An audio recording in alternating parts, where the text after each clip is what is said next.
قال اللہ تعالی وتبارک فی شان حبیبہ مخبرا وعامرا ان اللہ وملائکتہ یصلون علی النبی یا ایہا الذین آمنوا صلوا علیہ وسلموا تسلیما صلاۃ والسلام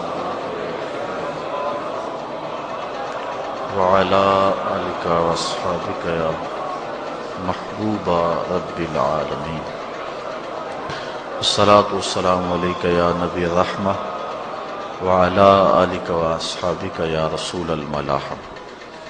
حمد و ثنا، تعریف و توصیف اللہ جل مجدہ الکریم کی ذات بابرکات کے لیے، جو خالق کائنات بھی ہے اور مالک ششہات بھی۔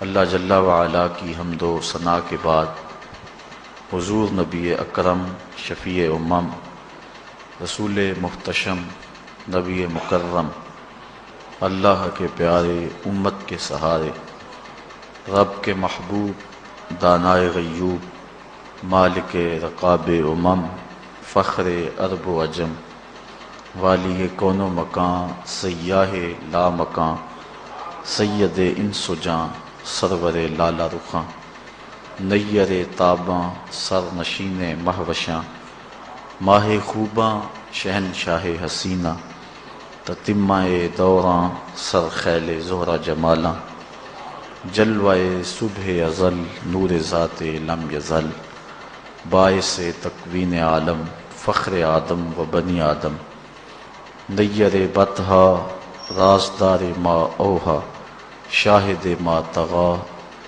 صاحب علم نشرہ معصوم آمنہ احمد مجتبیٰ حضرت محمد مصطفیٰ صلی اللہ علیہ وسلم کے حضور ناز میں اپنی عقیدتوں، ارادتوں اور محبتوں کا خراج پیش کرنے کے بعد، معزز محترم محتشم سامعین، السلام علیکم ورحمۃ اللہ وبرکاتہ۔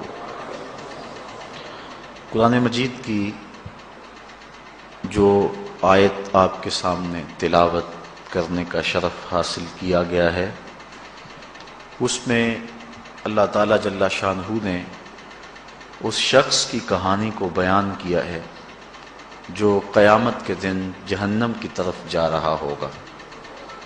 کچھ لوگ اسے پوچھیں گے ما سلککم فی سقر، کہ تم جہنم میں کیوں جا رہے ہو؟ تو وہ جواب میں کہے گا لم نک من المصلین، کہ ہم نماز نہیں پڑھا کرتے تھے۔ آج جہنم میں جانے کا سبب نماز نہ پڑھنا ہے۔ پنجگانہ نماز ہر عاقل بالغ مرد اور عورت پر فرض کی گئی ہے، اور قرآن مجید میں مختلف صیغوں سے 700 سے زائد مرتبہ اس کی تاکید ارشاد فرمائی گئی ہے۔ سینکڑوں احادیث نماز کی تاکید، فضائل، ادا کرنے کی ترغیب اور نہ پڑھنے پر ترہیب میں وارد ہیں۔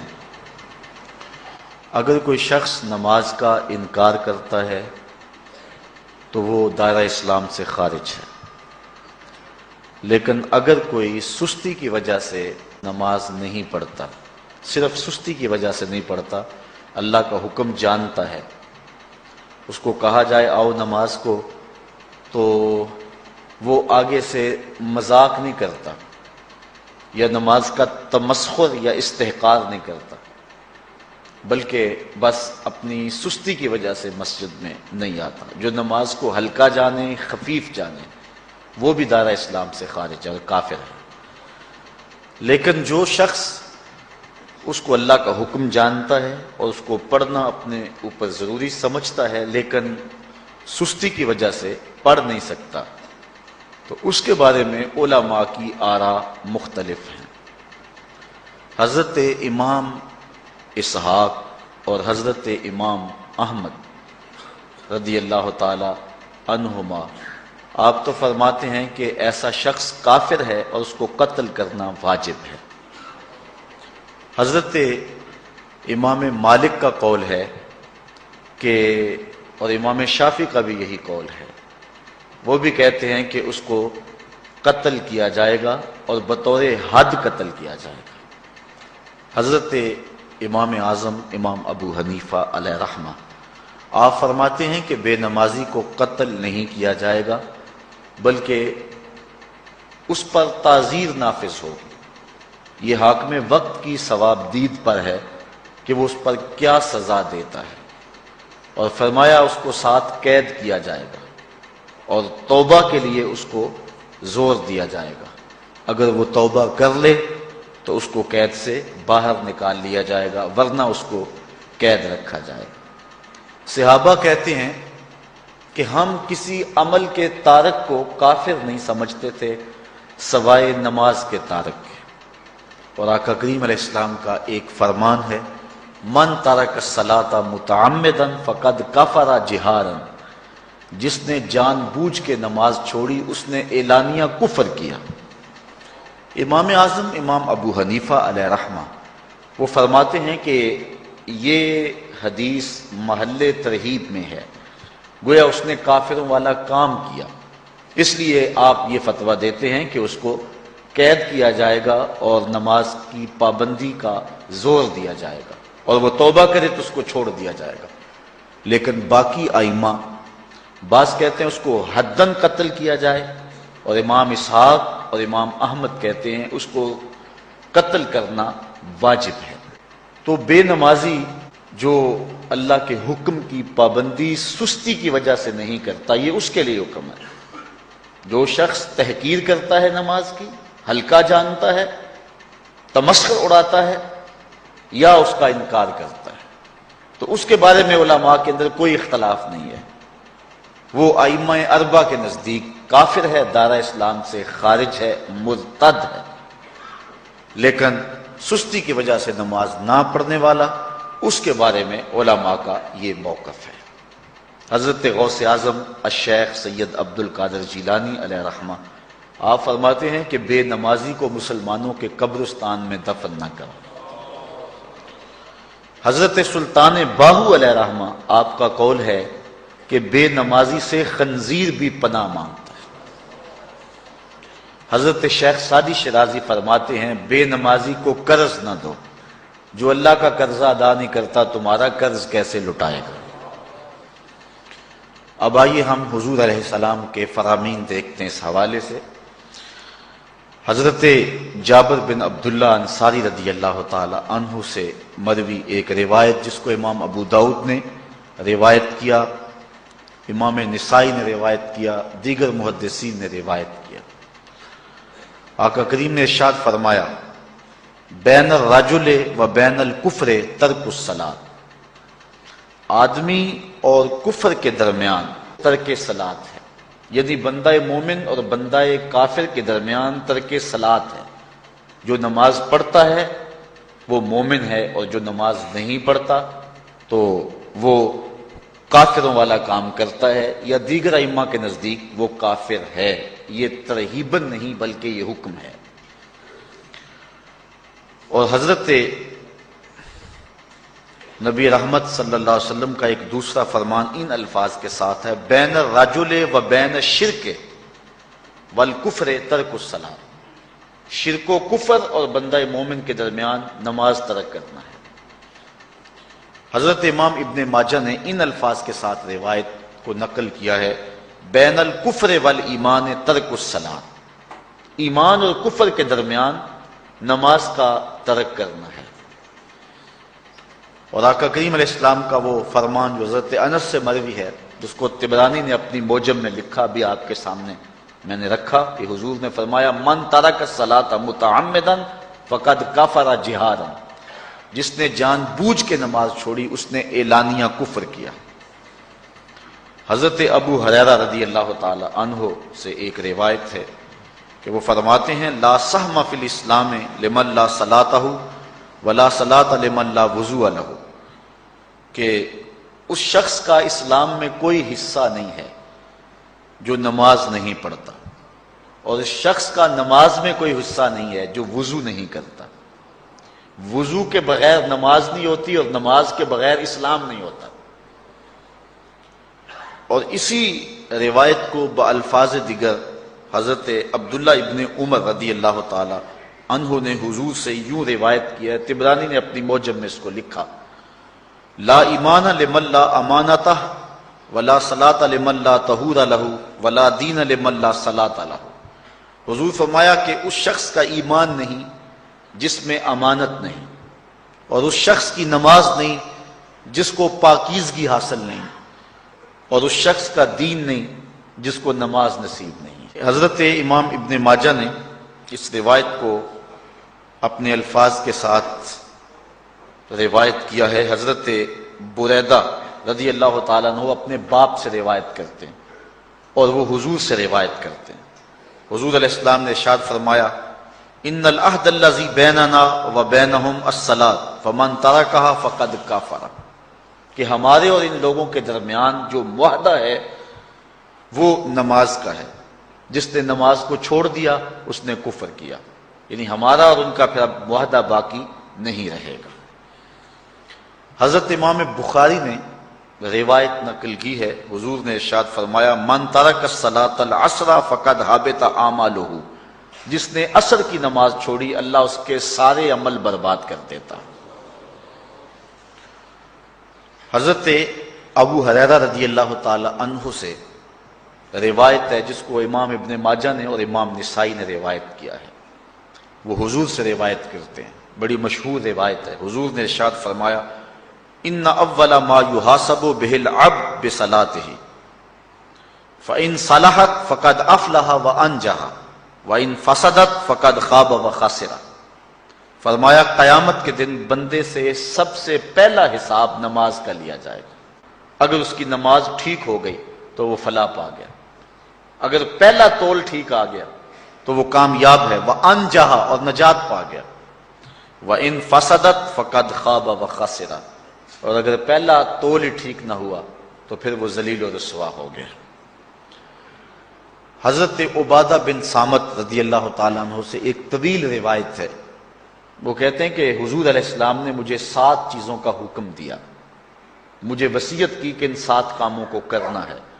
ان کے اندر جو دوسری چیز تھی وہ حضور نے یہ ارشاد فرمائی، وَلَا تَتْرُكُوا الصَّلَاةَ مُتَعَمِّدِينَ فَمَن تَرَكَهَا مُتَعَمِّدًا فَقَدْ خَرَجَ مِنَ الْمِلَّةِ، کہ جان بوجھ کے کبھی نماز نہ چھوڑنا، جس نے نماز چھوڑی وہ ملت اسلامیہ سے نکل گیا۔ اور حضرت معاذ بن جبل رضی اللہ تعالی عنہ سے بھی ایک طویل روایت ہے کہ حضور نبی رحمت صلی اللہ علیہ وسلم نے ان کو 10 وصیتیں کی تھی۔ حصول برکت کے لیے یہ ساری حدیث میں آپ کے سامنے رکھ دیتا ہوں۔ کہتے ہیں، اوصانی رسول اللہ صلی اللہ علیہ وسلم بعشر کلمات، حضور نے مجھے 10 باتیں ارشاد فرمائیں، حکمت سے بھری اور رحمتوں سے بھری ہوئی ایک ایک بات ہے، ان کے بول بہاروں جیسے اور اصحاب ستاروں جیسے۔ تو اتنا خوبصورت کلام، لہو خورشید کا ٹپکے اگر ذرے کا جگر چیر۔ حضور نے 10 باتیں حضرت معاذ بن جبل رضی اللہ تعالی عنہ کو بطور وصیت ارشاد کی۔ کہتے ہیں، قالا، حضور نے مجھے کہا، ارشاد کیا، لا تشرک باللہ شیئا وان قتلت وحرقت، اللہ کے ساتھ کسی کو شریک نہ ٹھہرانا، اگرچہ تجھے قتل بھی کیا جائے اور تجھے آگ میں جلا بھی دیا جائے، کبھی بھی اللہ کے ساتھ شریک نہ ٹھہرانا۔ دوسری بات حضور نے مجھے یہ ارشاد فرمائی، وَلَا تَعْصِ وَالِدَيْكَ وَإِنْ أَمَرَاكَ أَن تَخْرُجَ مِنْ أَهْلِكَ وَمَالِكَ، کہ اپنے والدین کی کبھی نافرمانی نہ کرنا، اگرچہ تجھے حکم دیں کہ اپنے مال کو اور اپنے بچوں کو لے کے گھر سے نکل جا، تو کہا یہ کر لینا، نکل جانا، لیکن والدین کی نافرمانی نہ کرنا۔ تیسری بات حضور نے ارشاد فرمائی، وَلَا تَتْرُكَنَّ صَلَاةً مَكْتُوبًا مُتَعَمِّدًا فَإِنَّ مَنْ تَرَكَ صَلَاةً مَكْتُوبَةً مُتَعَمِّدًا فَقَدْ بَرِئَتْ مِنْهُ ذِمَّةُ اللَّهِ۔ فرمایا، اے معاذ بن جبل، فرض نماز جان بوجھ کر کبھی بھی نہ چھوڑنا، زندگی میں کبھی نہ ہو کہ تجھ سے فرض نماز چھوٹے، اس لیے کہ جس نے فرض نماز جان بوجھ کے چھوڑ دی، اللہ اور اس کے رسول نے اس سے اپنا ذمہ اٹھا لیا، اب وہ جدھر مرضی جائے، اللہ نے جو ذمہ لیا ہوا ہے مومن کا اللہ اٹھا لیتا ہے۔ چوتھی چیز حضور نے جو ارشاد فرمائی، وَلَا تَشْرِبَنَّ خَمْرًا فَإِنَّهُ رَاسُ كُلِّ فَاحِشَةٍ، اے معاذ بن جبل زندگی میں کبھی بھی شراب نہ پینا، ہر بے حیائی کی جڑ ہے اور بنیاد ہے شراب۔ پانچویں چیز کہتے ہیں حضور نے جو مجھے ارشاد فرمائی وہ یہ تھی، وَإِيَّاكَ وَالْمَعْصِيَةَ فَإِنَّ بِالْمَعْصِيَةِ حَلَّ سَخَطُ اللَّهِ، کہا کبھی اللہ کی نافرمانی نہ کرنا، اللہ کی نافرمانی سے اللہ کی ناراضگی مول لینے والی بات ہے، اللہ تعالیٰ کی معصیت سے اس کی ناراضگی جائز ہو جاتی ہے، حلال ہو جاتی ہے۔ اور چھٹی چیز کہتے ہیں حضور نے یوں ارشاد فرمائی، وَإِيَّاكَ وَالْفِرَارَ مِنَ الزَّحْفِ وَإِنْ هَلَكَ النَّاسِ، کہا جب محاذ پہ ڈٹا ہونا تو کبھی پیٹھ نہ پھیرنا، اگرچہ لاشیں جو ہیں وہ گر رہی ہوں اور لوگ ہلاک ہو رہے ہوں، سارے لشکر کے ہلاک ہو جانے کا ڈر بھی ہو، لیکن کہا معاذ بن جبل میں تمہیں وصیت کرتا ہوں کبھی پیٹھ پھیر کے بھاگنا نہیں ہے۔ حضور نے کہتے ہیں مجھے جو ساتویں چیز ارشاد فرمائی وہ یہ تھی، وَإِنْ أَصَابَ النَّاسَ مَوْتٌ فَاصْبُتْ، اگر تو کسی ایسے علاقے میں رہتا ہو جہاں موت آ جائے، کوئی بیماری آ جائے موت والی، تو علاقہ چھوڑ کے بھاگنا نہ، وہیں رہنا، تیری قسمت میں زندگی ہوئی تجھے کوئی موت دے نہیں سکتا، اور اگر موت تیرے لیے لکھی گئی ہے تو جہاں مرضی چلا جائے تو موت سے بچ نہیں سکتا، اس لیے ایسے مقام سے بھاگ کر نہ جانا، وہیں ڈٹے رہنا اور وہیں رکے رہنا۔ آٹھویں چیز کہتے ہیں حضور نے مجھے ارشاد فرمائی، وَأَنفِقْ عَلَىٰ أَهْلِكَ مِن طَوْلِكَ، کہا اللہ نے تجھے جو وسعت دی ہے، تجھے جو مال دیا ہے، اس کو اپنی اولاد پر کھل کے خرچ کرنا، اپنی اولاد سے بخل نہ کرنا، اولاد کے معاملے کے اندر جہاں ان کی ضرورت ہو اس کو کھل کے پورا کرنا ہے۔ اور حضور نے نویں بات جو ارشاد فرمائی وہ یہ تھی، وَلَا تَرْفَعْ عَنْهُمْ عَصَاكَ أَدَبًا، اپنی اولاد کو ادب سکھانے کے لیے ڈنڈا نہ چھوڑنا، عصا ہمیشہ لٹکا کے رکھنا، کوڑا باندھ کے رکھنا۔ اور دسویں چیز کہتے ہیں حضور نے جو مجھے ارشاد فرمائی، وَأَخْفِهِمْ فِي اللَّهِ، اپنی اولاد کے دل میں اللہ کا خوف ڈالتے رہنا، اللہ کا ڈر پیدا کرنا اپنی اولاد کے اندر۔ تو نے اپنی اولاد کو یونیورسٹیوں اور کالجوں تک پہنچایا، بیرون ملک سے بھی تعلیم دلوائی، لیکن اللہ کا خوف نہ سکھایا۔ اللہ کا خوف سکھانا اپنی اولاد کو، ایسے لوگوں کی صحبت میں بٹھانا جن کی صحبت میں بیٹھ کر اللہ کا خوف پیدا ہو جائے، ان کو ایسی کتابیں لا کے دینا کہ جن سے خشیت الہی ان کے سینے میں پیدا ہو۔ اگر تو نے سب کچھ دے دیا، عالی نسب بنگلے دے دی اپنی اولاد کو، تو نے جو ہے وہ بہت اچھی تعلیم دلوا دی اپنی اولاد کو، دنیاوی سوسائٹی کے اندر ان کا وقار بہت بلند ہو گیا، تو نے سب کچھ دے دیا اپنی اولاد کو، اللہ کا خوف نہیں دیا تو کچھ بھی نہیں دیا۔ تو حضور نے جو 10ویں وصیت حضرت معاذ بن جبل کو کی وہ یہ ہے کہ انہیں اللہ سے ڈراتے رہنا، اللہ تعالیٰ کا خوف، ان کی خشیت ان کے سینے میں پیدا کرنا۔ اللہ اکبر۔ حضور کا ایک اور فرمان سنیے، حضور نے فرمایا کہ جو شخص نماز چھوڑتا ہے، ایک طویل حدیث ہے جس کا یہ حصہ ہے، وَقَانَ يَوْمَ الْقِيَامَةِ مَعَ قَارُونَ وَفِرْعَوْنَ وَحَامَانَ وَأُبَيِّ بْنِ خَلَف، جو نماز ترک کرتا ہے قیامت کے دن قارون کے ساتھ، فرعون کے ساتھ، حامان کے ساتھ اور ابی ابن خلف کے ساتھ کھڑا کر دیا جائے گا۔ جس صف میں اللہ کے دشمن کھڑے ہوئے ہوں گے، بے نوازی کو بھی اس صف میں کھڑا کر دیا جائے گا۔ کتنی رسوائی ہے، کتنی ذلت ہے۔ کوئی بندہ یہ گوارا کرتا ہے کہ مجھے اس صف میں کھڑا کر دیا جائے جس میں دشمنان خدا کھڑے ہوں، دشمنان رسول کھڑے ہوں، میری کوئی بہن، میری کوئی بیٹی کیا یہ گوارا کر سکتی ہے کہ اس کو حضور پہ کانٹے پھینکنے والی ام جمیل کے ساتھ کھڑا کر دیا جائے، اس کو حضور کو اذیت دینے والی عورتوں کے ساتھ کھڑا کر دیا جائے؟ نہ میری کوئی بہن اور نہ کوئی میری ماں اس بات کو گوارا کرتی۔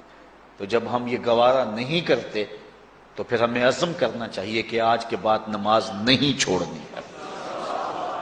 میں نے کسی جگہ پہ یہ بات بیان کی اور ساری گفتگو اسی عنوان سے ہوئی، کچھ ماحول ایسا بنا ہوا تھا، تو مجھے بعد میں صابر نامی وہاں کے ایک ساتھی نے فون کیا 2 یا 3 دن کے بعد، کہنے لگا کہ ہماری بستی میں ایک شخص بھی بے نمازی نہیں رہا ہے۔ اس حدیث کا زور اتنا ہے، اس حدیث کا وزن اتنا ہے۔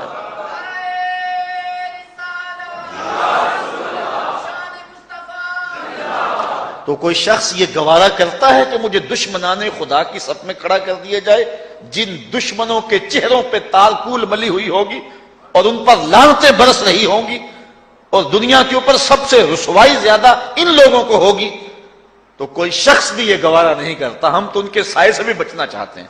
میرے مالک، ہمارا حشر ان کے ساتھ نہ کرنا، ہمارا حشر تو ابو بکر عمر کے ساتھ کرنا، ہمارا حشر تو عثمان غنی کے ساتھ کر دینا، ہمارا حشر تو مولا کائنات کے ساتھ کر دینا۔ مالک، ہمارا حشر بریلی کے امام احمد رضا کے ساتھ کر دینا، ہمارا حشر امام غزالی کے ساتھ کر دینا، بلال حبشی کے ساتھ کر دینا۔ ہماری آرزویں تو یہ ہیں، ہماری تمنائیں تو یہ ہیں۔ ہم تو کہتے ہیں مولا کل قیامت کے دن اٹھے تو داتا کے قدموں میں اٹھیں، خواجہ اجمیری کی چوکھٹ سے اٹھیں، ہم اٹھے تو شاہ نقشبند بخاری کا جلوس آگے ہو، ہم اس جلوس کے ساتھ شامل ہوں، خواجہ معین الدین چشتی کی غلامی میں اٹھے، ہم حضرت غوث اعظم کی نوکری میں اٹھیں، حضرت شیخ شہاب الدین کی نوکری میں اٹھیں۔ تو ہماری آرزویں تو یہ ہیں، ہماری تمنائیں تو یہ ہیں، لیکن اگر ہم یہ چاہتے ہیں کہ ہم ان لوگوں کے ساتھ اٹھیں تو پھر ایک نماز بھی ترک نہیں کرنا ہوگا، اور اگر نماز ترک ہو گئی تو کتنی بڑی سزا ہے، کتنی بڑی رسوائی ہے، کتنی بڑی ذلت ہے، اور یہ آپ کے رسول کا فرمان ہے۔ اللہ اکبر، کہ قیامت کے دن وہ شخص جو نماز نہیں پڑھتا، قیامت کے دن اس کو دشمنان خدا کی صف میں کھڑا کر دیا جائے گا۔ یہ ہو نہیں سکتا کہ ہم نے یہ حدیث سن لی اور اب نماز قصدن چھوڑیں۔ آج عزم کر کے اٹھیں، اور اولاد نہیں آئی، بیٹیاں نہیں آئیں، گھر والے نہیں آئے، لیکن جا کے اس بات کو گھر میں نافذ کرنا ہے، اس کو حکمن نافذ کرنا ہے گھر کے اندر۔ ہمارا گھر ہو رسول اللہ کی امتی کا اور گھر میں کوئی بے نماز ہو، یہ حکم دینا ہے، وَأْمُرْ أَهْلَكَ بِالصَّلَاةِ، فرمایا اپنے گھر والوں کو نماز کا حکم دو۔ اس گھر میں نحوست ہوتی ہے جس گھر میں بے نمازی ہوتے ہیں۔ اس لیے آج ہم یہاں سے عزم کر کے جانا ہے کہ آج کے بعد ہم نماز نہیں چھوڑیں گے انشاءاللہ۔ اتنے زور سے کہو کہ شیطان کا کلیجہ پھٹ جائے۔ اللہ ہماری اس انشاءاللہ کو قبول کرے، قبول کرے۔ اللہ ہم کو پنجگانہ سجدے کی توفیق دے۔ کتنا بد نصیب ہے شخص کہ جس کی پیشانی اس کی حضور جھکتی نہیں، سارا دن کبھی کسی کو سیلوٹ کرتا ہے، کبھی کسی کو سیلوٹ کرتا ہے، کہتا ہے میرے اس سے بھی تعلق ہونے چاہیے، اس سے بھی واسطہ ہونا چاہیے، اس سے بھی رابطہ ہونا چاہیے، کبھی دنیا میں کام پڑ جاتا ہے، اس سے بھی تعلق رہنا چاہیے میرا۔ کہاں کہاں صبح سے لے کر شام تک سلوٹ مارتا ہے، ایک اللہ کے حضور نہیں جھکا جاتا۔ اقبال علیہ رحمہ کہتے ہیں ایک سجدہ جسے تو گراں سمجھتا ہے، 1000 سجدے سے آدمی کو دیتا ہے نجات۔ آؤ اللہ کے حضور بندگی کا سر جھکائیں۔ تو یہ کتنی عبرتناک جو ہے اور کس قدر جو ہے وہ فکر انگیز حدیث ہے۔ وَقَانَ يَوْمَ الْقِيَامَةِ مَعَ قَارُونَ وَفِرْعَوْنَ وَحَامَانَ وَأُبَيِّ بْنِ أَبِي خَلْف، وہ شخص ان بد نصیب لوگوں کے ساتھ کھڑا ہوگا جس کو نماز کی توفیق نہیں ہے۔ آپ نے حدیث علماء سے بارہا سنی، حدیث طویل ہے۔ آقا کریم معراج کی رات گئے تو وہاں مختلف لوگوں کو مختلف عذابوں میں مبتلا دیکھا۔ کسی کی انتڑیاں کٹ کٹ کے گر رہی تھی، کسی کا منہ چیرا جا رہا تھا، کسی کی زبان لوہے کی کینچیوں سے کاٹی جا رہی تھی، کسی پر کھولتا ہوا پانی ڈالا جا رہا تھا، کوئی جو ہے وہ سرانڈ والا گوشت کھا رہا تھا، کسی کے جسم میں لوہے کی میخیں ٹھونکی جا رہی تھی۔ لیکن ایک قوم کو حضور نے دیکھا، ایک بھاری پتھر سے ان کا سر کچلا جاتا ہے، اور پتھر کے واپس آنے تک دوبارہ صحیح ہو جاتا ہے، پھر کچلا جاتا ہے۔ حضرت جبریل امین سے حضور نے فرمایا کہ یہ کون لوگ ہیں؟ یا جبریلو من ہاؤلائے، یہ لوگ کون ہیں کہ ان کے سر پتھروں سے کچلے جا رہے ہیں؟ قال هؤلاء الذين تثاقلت رؤوسهم عن الصلاة المكتوبة، کہا یہ وہ بد نصیب لوگ ہیں کہ فرض نمازوں سے جن کے سر بوجھل رہتے تھے، نماز پنجگانہ فرض بھی نہیں پڑھا کرتے تھے، یہ وہ بد نصیب ہیں، آج ان کے سر کوٹے جا رہے ہیں۔ یہ تھوڑی سی زندگی ہے، تھوڑی سی زندگی، 60-70 سال بڑی زندگی ہو، وہ مگر نصیب ہو جائے تو پتہ نہیں ہے کہ کل ہمارا آنے والا کہاں ہے۔ کتنا غافل اور بد نصیب ہے وہ شخص کہ جس کو سجدہ نصیب نہیں ہے۔ سجدہ تو بندگی کا نام ہے، زندگی آمد برائے بندگی، زندگی بے بندگی شرمندگی، بندہ تو ہے ہی بندگی میں۔ کسی شخص نے راستے میں جاتے جاتے چائے کی پیالی پلا دی ہو نا بازار میں، تو ہم جب بھی اس گلی سے گزرتے ہیں اس کو سلوٹ کر کے جاتے ہیں، السلام علیکم، یار اس سے بڑے سلام لیتے ہو، یہ بڑا محبت والا، بڑے اخلاق والا ہے۔ یار جس نے چائے کی پیالی پلا دی ایک مرتبہ، اس کو تو جاتے آتے سلام کر کے جاتے ہو، جس رب نے زندگی بخشی ہے، جس رب نے جو ہے وہ ساری بہاریں عطا کی ہیں، اس کے حضور میں جھکا جاتا۔ کتنا متکبر شخص ہے جو اللہ کے حضور نہیں جھکتا۔ اللہ اکبر۔ کہا یہ وہ بد نصیب لوگ ہیں فرض نمازوں سے جن کے سر بوجھل رہا کرتے تھے۔ اللہ اکبر۔ حضور نبی رحمت صلی اللہ علیہ وآلہ وسلم نے ارشاد فرمایا، نماز چھوڑنا تو خیر بہت بری بات ہے، جو شخص نماز پڑھتے ہیں لیکن جماعت سے نہیں پڑھتے، فرمایا میرا جی چاہتا ہے کہ اپنی جگہ کسی اور کو کھڑا کروں اور جوانوں کا ایک گروہ ساتھ لوں، اور جو لوگ مسجد میں نماز پڑھنے نہیں آتے ان کے گھروں کو آگ لگا دوں۔ رحمت للعالمین آقا فرما رہے ہیں کہ ان کے گھروں کو آگ لگا دوں۔ کتنا غصہ ہے ان لوگوں پر کہ جو مسجد میں آ کر نماز نہیں پڑھتے، اور جو پڑھتے ہی نہیں، اس دور میں تو کوئی تھا ہی نہیں کہ مومن ہو نماز نہ پڑھتا ہو۔ اللہ اکبر۔ تو مومن نماز ہی پڑھتے تھے، تو اگر کسی سے گھر میں نماز پڑھی گئی تو فرمایا میرا جی چاہتا ہے۔ آج نماز تو نماز رہی، ہم کو تو جمعہ بھی نصیب نہیں ہے۔ کتنے لوگ ہیں کہ جو پابندی کے ساتھ نماز جمعہ بھی نہیں پڑھتے ہیں۔ حضور کا ایک فرمان سنیے، آقا کریم نے ارشاد فرمایا، من ترک الجمعۃ ثلاث جمع متوالیات فقد نبذ الاسلام وراء ظہرہ، جس نے بغیر کسی عذر کے 3 جمعے چھوڑ دیے، اس نے اسلام کو اپنی پشت کے پیچھے ڈال دیا، اس نے پرواہ ہی نہیں کیا اسلام کی۔ اور ایک حدیث کے لفظ ہیں، من ترک ثلاث جمعات من غیر عذر کتب من المنافقین، جس نے بغیر کسی عذر کے 3 جمعے چھوڑ دیے، اس کا نام منافقوں کی فہرست میں لکھ دیا جاتا۔ اور ایک حدیث کے لفظ اس حوالے سے ہیں، من ترک ثلاث جمع تہاونا بہا طبع اللہ علی قلبہ، جس نے سستی کی وجہ سے 3 جمعے چھوڑ دیے تو اس کے دل پر اللہ غفلت کی مہر لگا دیتا ہے۔ یہ وہ بد نصیب شخص ہے کہ جو نماز جمعہ چھوڑتا ہے۔ حضرت ابن حجر نے الزواجر کے اندر ایک روایت لکھی ہے، وہ فرماتے ہیں جو شخص نماز ترک کرتا ہے اس کو بہت ساری رسوائیاں ہیں۔ وقت اتنا طویل نہیں ہے کہ ایک ایک چیز کو تفصیل سے بیان کروں۔ وہ کہتے ہیں پہلی بات تو یہ ہے کہ اس کی عمر میں برکت اٹھا لی جاتی، دوسری بات اس کے چہرے سے صالحین کا نور اتار لیا جاتا، تیسری بات وہ کوئی بھی عمل کرے اس کا ثواب نہیں ملتا اسے، یہ دنیا پر اس کو سزائیں ہیں۔ چوتھی سزا دنیا پر اس کو یہ ملتی ہے اس کی دعائیں قبول نہیں ہوتی، اور پانچویں سزا اس کے لیے یہ ہے کہ اس کے لیے جو نیک لوگ دعا کرتے ہیں ان دعاؤں کا حصہ اسے نہیں ملتا۔ مومن نیک سحری وقت اٹھ کے دعا مانگتے اللہ پوری امت پر کرم کر دے، تو یہ بھی امت میں شامل ہے، دعا اللہ والے کی تو قبول ہوئی لیکن اس کا حصہ نکال دیا گیا، اس کا حصہ نیک لوگوں کی دعاؤں سے نکال دیا گیا۔ اور جب وہ مرنے لگتا ہے نزا کے وقت 3 اس کو سزائیں ملتی ہیں، ایک تو بھوکا مرتا ہے، دوسرا پیاسا مرتا ہے، تیسرا ذلیل ہو کے مرتا ہے۔ اور قبر کے اندر اس کو 3 سزائیں ہیں۔ حضرت امام ابن حجر کہتے ہیں ایک تو اس کی قبر تنگ کر دی جائے گی، حتیٰ کہ ادھر والی پسلیاں ادھر اور ادھر والی پسلیاں ادھر۔ دوسرا اس کی قبر میں آگ ڈالی جائے گی، جو اللہ کے حضور نہیں جھکتا اس کی قبر اس لائق ہے کہ اس میں آگ ڈالی جائے۔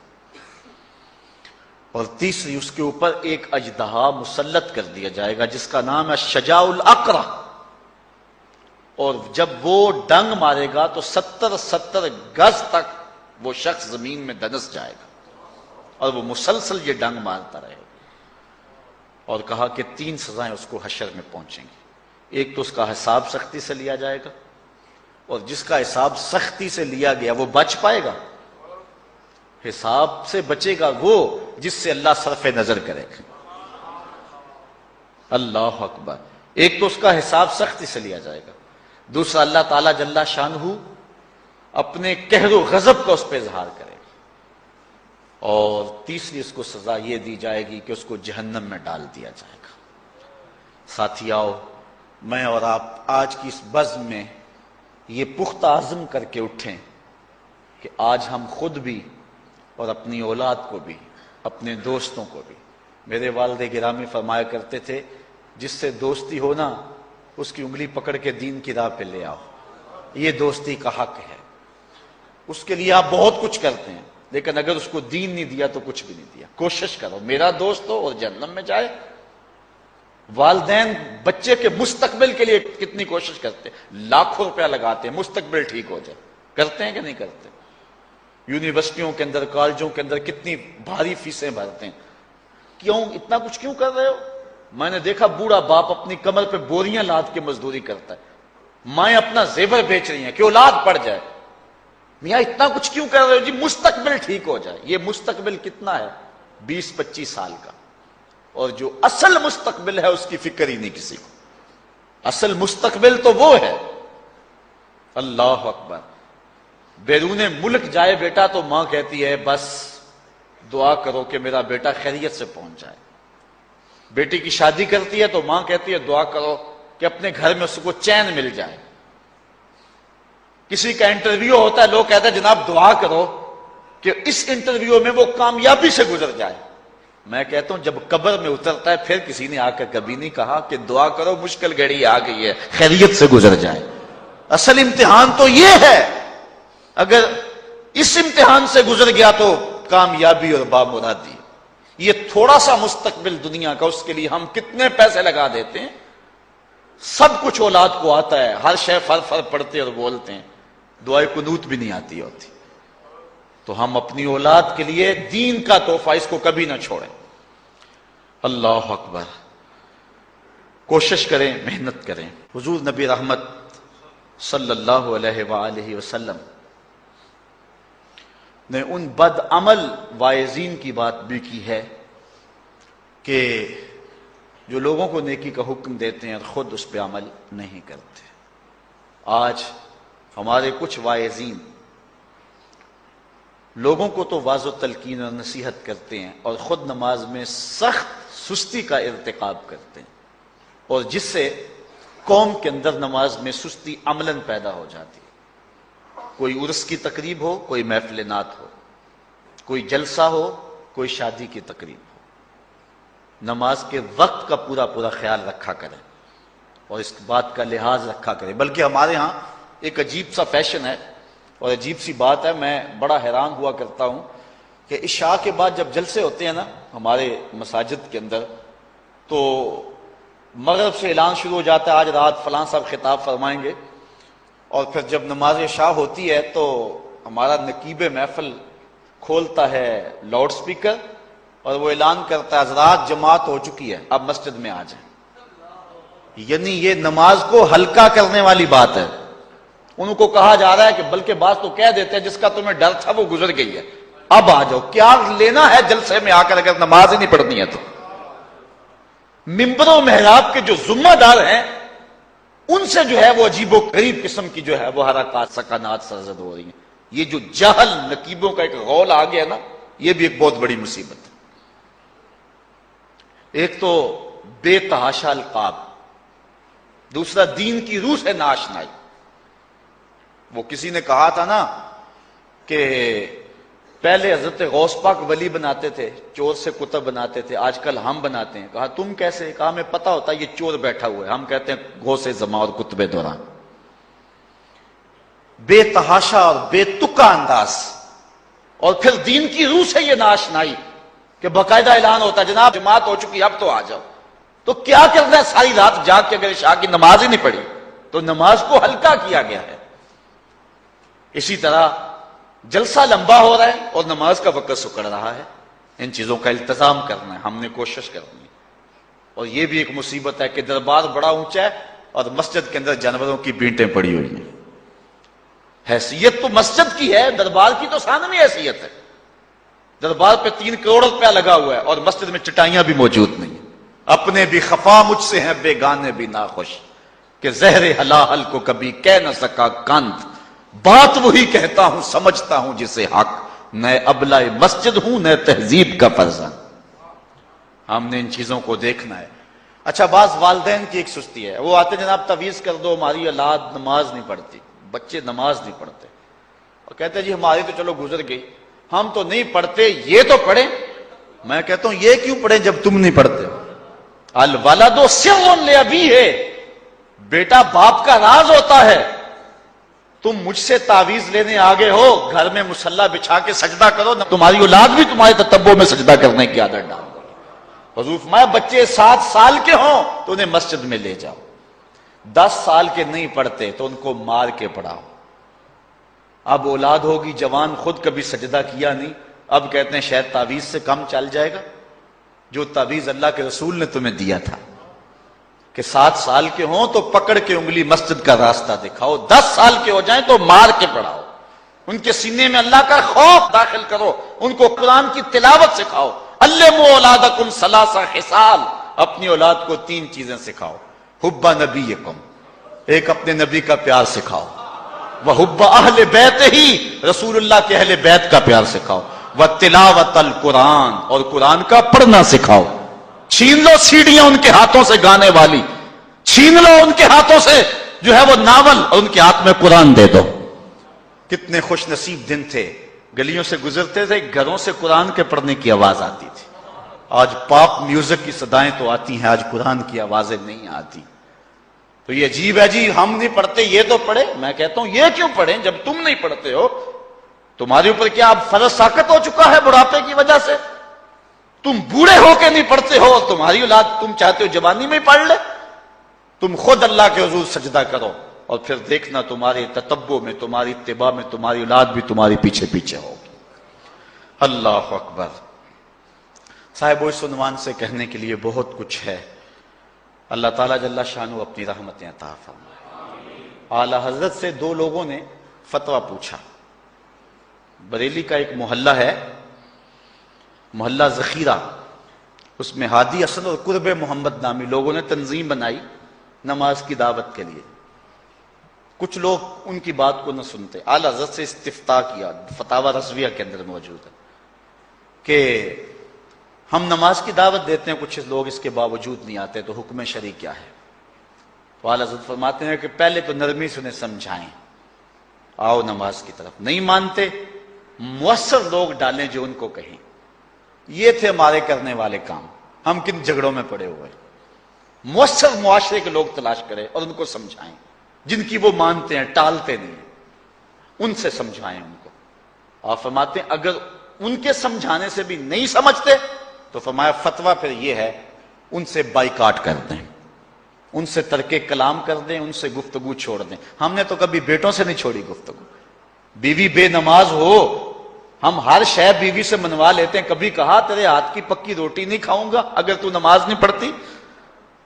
کبھی بیٹا کہے امی تو نماز نہیں پڑھتی, میں تیرے ہاتھ کی روٹی نہیں کھاؤں گا. جو ماں بیٹے کے لیے سب کچھ کرتی ہے, کتنے دکھ جھیلتی ہے, کسی کے گھر کے برتن مانجنے پڑے وہ بھی مانجتی ہے, کیا بیٹے کی خواہش پہ نماز نہیں شروع کر دے گی؟ جب عادت ڈالے گی تو پھر اللہ دل میں بھی وہ محبت ڈال دے گا. چونکہ ہمارا تو اتنا ہی کام ہے نا. حضرت بایزید بسطامی نے یہی کیا تھا نا. حضرت بایزید بسطامی علیہ رحمہ بسطام کے لوگوں کی تربیت کر رہے ہیں. کسی محلے کے کونے میں آ کر ایک فاحشہ عورت بیٹھ کے لوگوں کا دین ایمان اجاڑنے لگی. کسی نے کہا بایزید تیرا شہر لٹ رہا ہے, جس کو تو اشکوں سے سیراب کیا تھا اور سجدہ ہائے سحرگاہی سے جس شہر کو نور بخشا تھا, تیرا شہر لٹ رہا ہے. کہا کیا ماجرا ہوا؟ لوگوں نے کہانی سنائی. بایزید بسطامی صبح مصلی اٹھایا اور جا کے اس فاحشہ عورت کے دروازے پہ مصلی بچھا لیا. اب جو بھی گاہک آتا بایزید بسطامی کو بیٹھا ہوا دیکھ کے راستہ بدل لیتا. اس نے انتظار کیا، رات کے اندھیرے گہرے ہو گئے، آج کوئی گاہک ہی نہیں آیا. اس نے کھڑکی سے جھانک کر کے دیکھا ایک بوڑھا بابا بیٹھا ہوا ہے، ہاتھ میں تسبیح ہے، مصلی بچھایا ہوا ہے. نیچے اتر کر کے کہا بابا اللہ کو یاد کرنے کے لیے اور تھوڑی جگہ ہیں، تجھے میرے گھر کی گلی ہی ملی، میرا راستہ روک لیا. بابا کہنے لگا کیا مسئلہ ہے تجھے؟ کہا میرے گاہک رکے ہوئے ہیں. کہا آج میں تیرا گاہک ہوں، بتا تیری رات کی قیمت کتنی ہے. اللہ اکبر. حضرت بایزید بسطامی نے قیمت طے کی. اس کے گھر کی جب چھت چڑھنے لگے نا سیڑھیاں، لوگ دیکھ رہے تھے. کہا مالک اگر بایزید بھی اجڑ گیا تو روشنی کہاں سے لیں گے؟ بایزید بھی ایک فحشہ عورت کے کوٹھے پہ چڑھ رہا ہے، اگر یہ بھی چراغ بجھ گیا تو زمانے کو اجالا کہاں سے ملے گا؟ لیکن قدرت کو کچھ اور ہی منظور تھا. اس سے کہا مصلی بچھا لے، جو میں کرتا جاؤں وہ کرتے جانا. پہلے وضو کیا، اس نے بھی کیا، پھر مصلی پہ آئے، وہ بھی پیچھے کھڑی ہو گئی. پھر بایزید قیام کیا، اس نے بھی قیام کیا. پھر رکوع میں گئے، وہ بھی رکوع، قوما وہ بھی قومیں. جب سجدے میں حضرت بایزید گئے، وہ بھی سجدے میں، تو بایزید رو پڑے. کہا مالک بایزید کا اتنا ہی کام تھا کہ اس کا سر تیری چوکھٹ تک جھکا دے. مالک یہاں تک لانا میرا کام تھا، دل کی دنیا بدلنا تیرا کام ہے. جب وہ سجدے میں جا رہی تھی تو فحشہ تھی، جب سر اٹھایا وقت کی ولیہ بن چکی تھی. ایک بزرگ ہے کہتے ہیں میں بازار کے کنارے جا رہا تھا، ایک شرابی گرا ہوا تھا اور گندے پانی سے اس کا منہ گندا ہو رہا تھا. میرے دل میں رحم آیا، ایک انسان ہے اور یوں رسوا ہو رہا ہے. میں نے گندی نالی سے اس کو اٹھایا اور اٹھا کر کے جو ہے وہ اس کا منہ دھویا اور چلا گیا. مشہور شرابی تھا شہر کا. کہتے ہیں سحری کا وقت ہوا، تہجد کے لمحے آئے تو میں مسجد میں نماز پڑھنے کے لیے گیا. دیکھا کیا کہ وہ شرابی مصلی بچھا کے بیٹھا ہوا. میں حیران ہو گیا کہ یہ کیا ماجرا ہوا. اب صبح تو میں نے اس کو گندگی سے اٹھایا ہے اور اس کا منہ دھویا ہے. میں حیران ہوا تو حاطب سے آواز آئی میرے بندے تو نے اس کا منہ دھو دیا تھا، میں نے اس کا دل دھو دیا. صاحبو ہم اپنا کام کریں، کوشش کریں، کھینچ کے لے آئیں کسی کو مسجد میں، اور پھر دیکھنا رب کے رنگ. وہ بڑا کریم ہے، وہ بڑا رحیم ہے. آئیے آج کی اس مجلس میں ہم یہ عزم لے کر کے جائیں. اپنے لیے میرا نہیں خیال کہ اس بڑے مجمع میں کوئی ایسا شخص اب رہے گا جو نماز چھوڑ سکے گا. انشاءاللہ نہیں چھوڑ سکے گا اللہ کی توفیق سے. یہ آپ کی آنکھوں میں تیرتے ہوئے آنسو گواہی دے رہے ہیں کہ رسول اللہ کی نگاہ بھی ہو رہی ہے اور اللہ کا کرم بھی اتر رہا ہے. میرا نہیں خیال کہ یہاں سے اٹھ کر کوئی شخص جو ہے جا کے نماز چھوڑے، لیکن اب ہم نے آگے